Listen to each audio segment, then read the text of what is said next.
나는 현대의학을 믿지 않는다라는 책에 대해서 요약 정리를 한 걸 보여드리겠습니다. 제가 서울대 보건대학원 다녔었잖아요. 석사과정. 물론 학교는 안 땄지만. 그때 물론 그 전에도 봤어요. 이거에 대해서. 질병이 질병이 병원이 병을 만든다라는 책도 있었고요. 이건 Convention of Medical Heretic, 그러니까 이교도란 뜻이죠. 그래서 로버트 맨델존이라는 의사죠.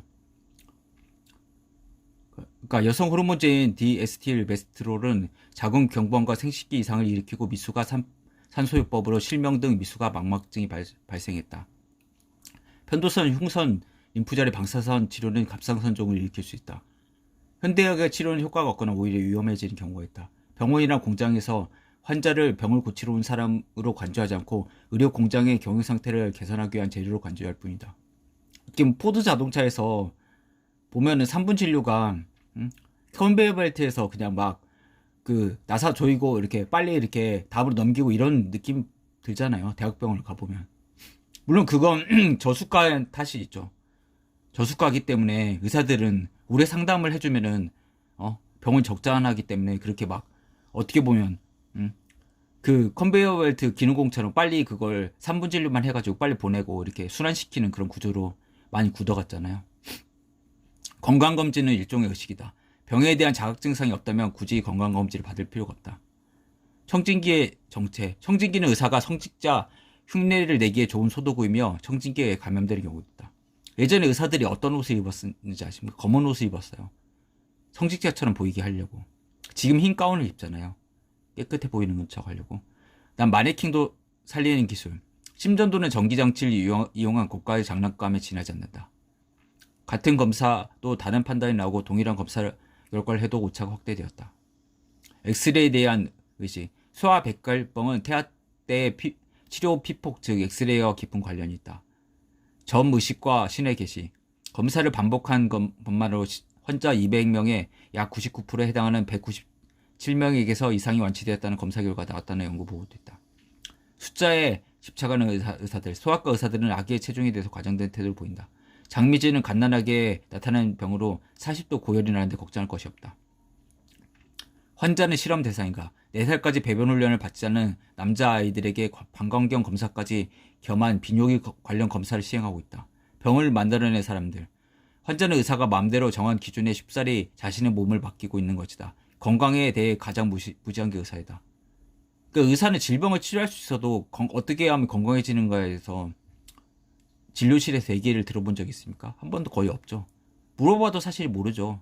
자기네들이 뭘 먹어야 돼. 음식이라든지 특히 운동에 대해서 잘 모르죠. 의사는 정상 범위에 드는 것까지 경계성 고혈압에 포함시킨다. 점점 고혈압의 기준치가 낮아지고 있죠. 의사는 과격한 치료를 좋아해. 의사란 인체 자연스러운 생리적 변화에 치료라는 명목으로 개입하여 그 개입으로 결과로 보수를 받고 세간의 평가를 얻는 존재이다. 건강검진에 대한 환상. 치과 의사가 주장하는 정기검진으로 환자가 이득을 보는 것은 아무것도 없다. 의사만 믿고 있어서는 안 된다. 의사와 환자는 가치관이 다르고 의사의 기준이 절대적이지 않다는 것이다. 의사로부터 나의 몸을 보호하기 위해서는 거짓말하는 법을 익히는 법이 중요하다. 세컨드 오피니언을 청해서 주치의 이야기가 다르다면 주치에게 그 의견을 전달해야 된다. 이게 굉장히 오래된 책이에요. 항생제의 허구, 스테로이드의 부작용. 스테로이드의 투여는 극도의 부신 기능 저하, 뇌하수체 기능 저하, 홍방성 낭창, SL이죠. 루푸스, 궤양성 대장염, 한센스병, 나병도 치료하네요. 호지킨병, 림프종, 단핵증, 여드름, 발진과 같은 흔한 증상에 사용된다. 프레드니솔론은 부작용, 고혈압, 근력 정화, 천궁과 출혈을 동반할 우려가 있는 소화성 궤양, 유상 치유 능력 저하, 발한 어지럼증, 경련, 생리불순, 어린아이의 발육장애, 정신장애, 녹내장, 당뇨병 등이다. DSE 소송 사건이 나오고 경구 피임약과 에스트로겐은 안전한가? 의사도 강압제를 복용할까? 혈압 강해제죠. 발진, 수명 이런 게 있다고. 신약에 수상한 계략이 있다. 신약은 부작용이 나타나기 전에 처방전을 써서 재빠르게 팔아치우라는 불문율이 있다. 약에 찌드는 아이들, 주의결함, 다동성 장애, ADHD죠. 이름은 어렵겠네. 어린애에게 약이 남용된다. 의사가 약에 연연하는 경우. 부작용이 없는 약이 있을까? 독성이 없는 약은 이미 약이 아니다. 약의 작용과 부작용. 함께 부작용 것에 따른 위험성 높아진다. 보통 약을 하나만 쓰지 않잖아요. 사실 부작용이 들어간 거 하나만 쓰는 경우인데 섞어 쓰면 부작용이지 모르죠. 이게 진짜 사람이 아픈 건지.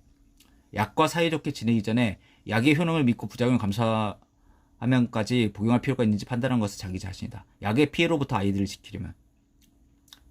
이거 의미 없는 수술이라니. 수술의 90% 정도가 시간, 노력, 비용 등이 모두 낭비되고 있을 뿐만 아니라 수술 자체가 존귀한 생명을 빼앗는 결과를 초래한다고 생각하고 있다. 신해철 사건 한번 보세요. 집도의 유언장도 못 남기고 이렇게 치료를 했잖아요. 특히 허리 수술, 디스크, 요추 추간판 탈수술 한번 보세요. 그거 한 95%가 쓸데없는 수술이에요. 그 의사가 얘기했어요. 그것도 내가 얘기한 거예요. 서울대 정형외과 교수가 얘기했죠. 100년을이란 책에서 운동법 같은 거 얘기하고 그렇게 고명하신 분이 얘기를 했어요. 다른 정형외과 의사 책도 있어요. 그런 거 쓴 거.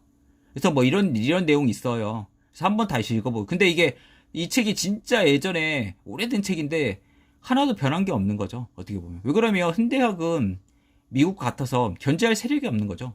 G2 뭐 예를 들어서 중국이 견제한다고 하지만 그 말도 안 되는 소리잖아요. 예전 팍스 루마나처럼 팍스 아메리카가 완전히 그걸 휘잡아 놓는데, 그리고 그 제약회사 미국은 로비가 합법화되어 있기 때문에 그런 입김에 국회의원이나 이런 것들이 힘을 못 쓰는 거죠. 걔네들이 뭐 선거하려면 당선돼야 되니까. 그러면 뭐 미국 FDA 그대로 따온 한국 식약처는 걔네들도 이런 짓 하는데 뭐 식약처는 뭐 제대로 돌아가고 있겠습니까? 미국 그대로 본받아서 하고 있죠.